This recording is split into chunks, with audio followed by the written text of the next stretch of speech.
Alright, what's happening, y'all? It's your boy Rico from RicoScores bringing y'all a Redskins report. Getting y'all a quick video before we do this first round live mock draft. Drafting for all the teams together at 7 p.m. this evening. Make sure y'all pull up for that. So let's go ahead and get to this video. Let's get it.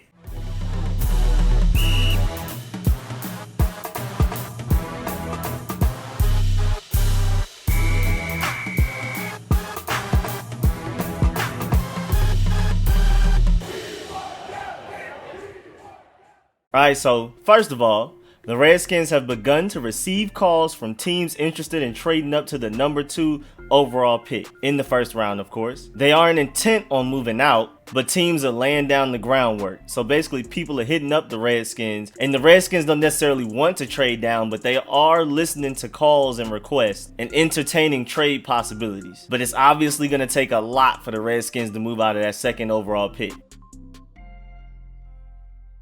I mean, to not get Chase Young, who could potentially be the best player on this team, period, for the next hopefully like 12 years, you better be getting a crazy load of picks. Like all 3 of Miami's first, which I doubt Miami will do. I mean, Ron Rivera literally said when asked about the possibility of trading out of the second overall pick, he literally said, "Did you really get value or did you just get a bunch of picks?" So they're not settling. They have their eyes on Chase Young. They really like him. Dan Snyder, Jack Del Rio, Ron Rivera, Kyle Smith. Everybody loves Chase Young. It's obvious. For the various reasons I've listed in previous videos. It's very obvious. And it's going to take a team to give up the whole farm to be able to move up to that second overall pick.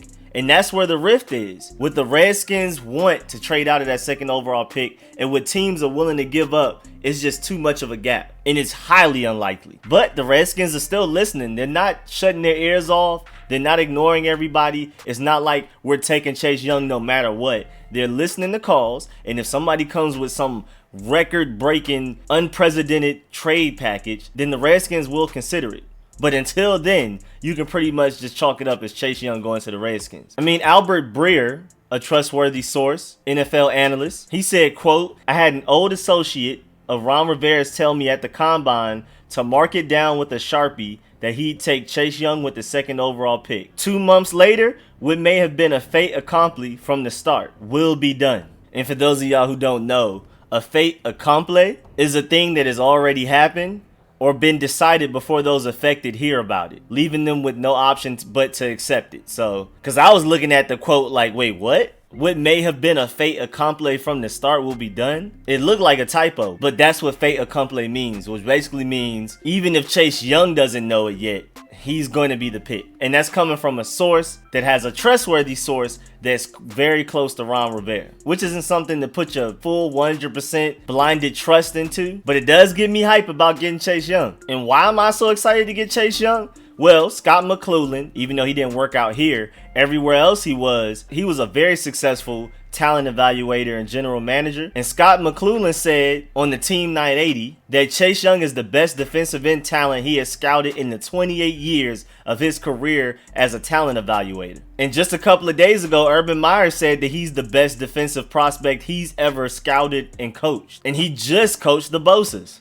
They were just there. 1-2 years ago, the other like 4 or 5. So it's not like they're a distant memory. He remembers coaching and scouting those guys and recruiting them. And to him, Chase Young is better than all of them and more. But to catch y'all up on everything, as far as the Redskins draft strategy goes, especially in this first round with the second overall pick, the Redskins don't look to be in the market for a quarterback with that pick, and it will more than likely take a team that wants a quarterback to trade up to that second overall pick and get the Redskins to trade down. And first of all, we pretty much know that the Redskins aren't going quarterback because Ron Rivera, Kyle Smith, and Dan Snyder and all of them have shown that they have faith in Dwayne Haskins and actually plan on putting a team around him and doing everything they can to make sure that he succeeds at the NFL level, unlike the entire last regime. And also, they brought in Kyle Smith as a backup, just in case if Dwayne Haskins doesn't work out for some reason, and then they can go and get Trevor Lawrence or Justin Fields in the 2021 draft. But I'm expecting Dwayne Haskins to work out. And then also, with that second overall pick, it's not Dwayne Haskins versus Tua versus Justin Herbert.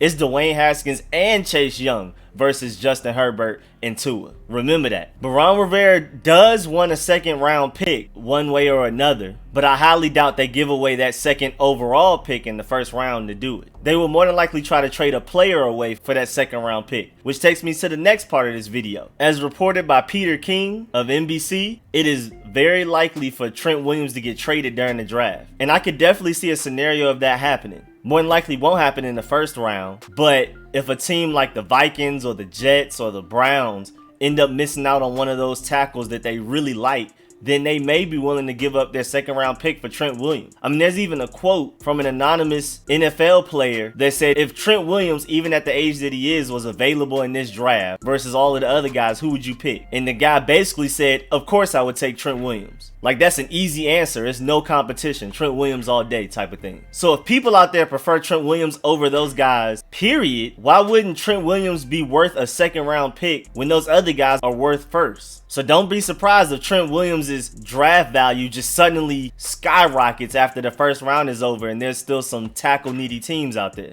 Also, concerning Trent Williams, the Redskins said they are willing to meet people in the middle in a lot of different ways. Like, they're willing to take a combination of some picks or just one pick and a player that equals the value of Trent Williams. They're not necessarily just asking for a second or first round.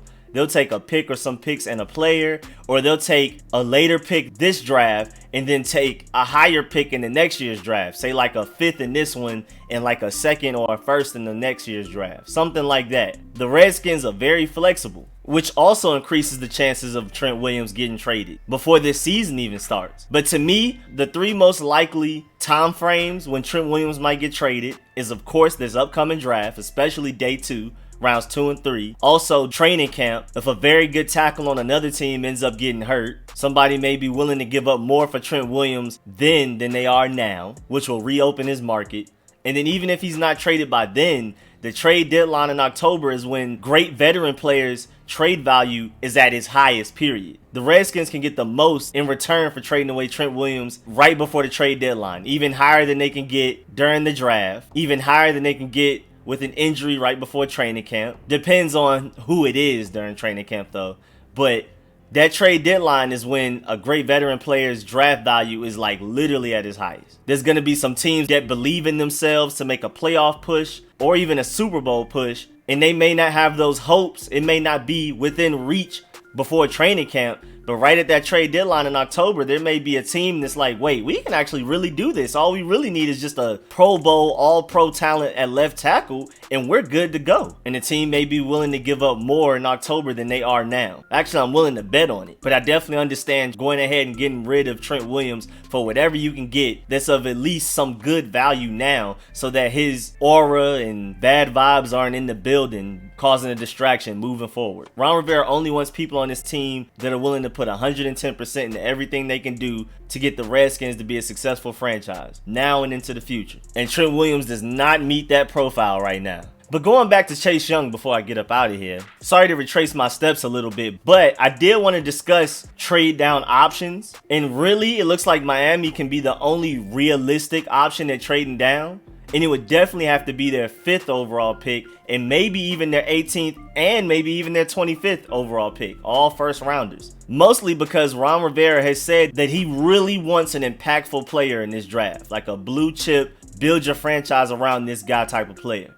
And literally the only other player in this draft that's like that is Isaiah Simmons. Maybe Jeffrey Okudah, maybe one of those wide receivers, but it's definitively number 1, Chase Young, other than quarterbacks. And then Isaiah Simmons is 2nd. And then there's a big gap in between Isaiah Simmons and the 3rd guy. So if the Redskins were to trade back, it would have to be at a spot where they can easily get Isaiah Simmons anyway. And that's kind of a problem, because even though the Giants have reportedly said that they plan on going tackle 4th overall, you cannot put your trust in that. If they end up taking Isaiah Simmons 4th overall and you're at the 5th pick, you're going to be sad. Say if we trade back to the 5th pick, the Lions would more than likely just end up taking Chase Young if they don't trade back, because like, how did we get one of the best talents of our lifetime with a 3rd overall pick? So they would just have to change all of their plans and just go ahead and take him. And then the Giants will have their pick at Isaiah Simmons or Jeffrey Okudah, and then the Redskins will just be forced to get the one that they don't get, which will more than likely be Jeffrey Okudah. Because like I said, I don't necessarily trust the Giants saying that they will definitely take a left tackle in this coming draft in 2 days. Because if they don't take a tackle and take Isaiah Simmons, the Redskins' best option will be Jeffrey Okudah at 5.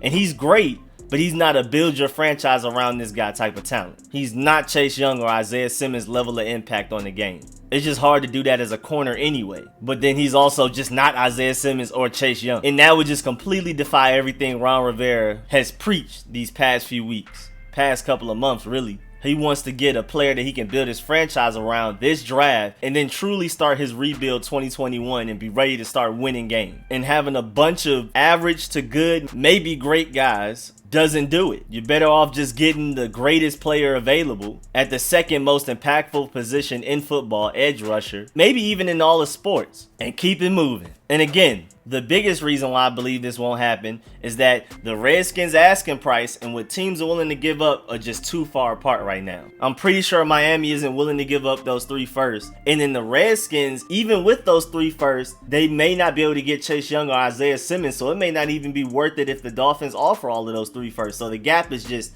too monumental. Expect the Redskins to take Chase Young. And one random thing to point out that I've been seeing lately on Twitter is that Chase Young's bloodline suggests that he may grow to be like 6'7" or 6'8". A lot of men in his family have gotten growth spurts in their early 20s. So don't be surprised if Chase Young coming out the draft is 6'5", and then like within the next year or two he ends up being like 6'8", which may make him even more dominant than he already is. He could end up being as tall as Calais Campbell, but with far more athleticism. That sounds crazy. I mean, I just don't know how you pass up on that. Safest prospect in the draft, and arguably the highest ceiling. I mean, this guy can end up being like top 5 athletic freaks in all of the NFL. I just honestly don't see how you pass that up. So like I said, expect the Redskins to take Chase Young 2nd overall. Don't expect them to trade back. Don't expect them to go get one of those quarterbacks. Expect Chase Young to be a Redskin by 8-something p.m. Eastern time Thursday. Also, don't expect it, but it is very likely that Trent Williams ends up getting traded on day 2 of the NFL draft, Friday. We'll see though. He may end up getting traded for a 2nd round pick. There's going to be quite a few good tackles available then. There's going to be a lot of good wide receivers, some good tight ends, maybe even some really good corners. We'll see how this draft falls, but a 2nd round pick in this draft, with how deep some of these position groups are,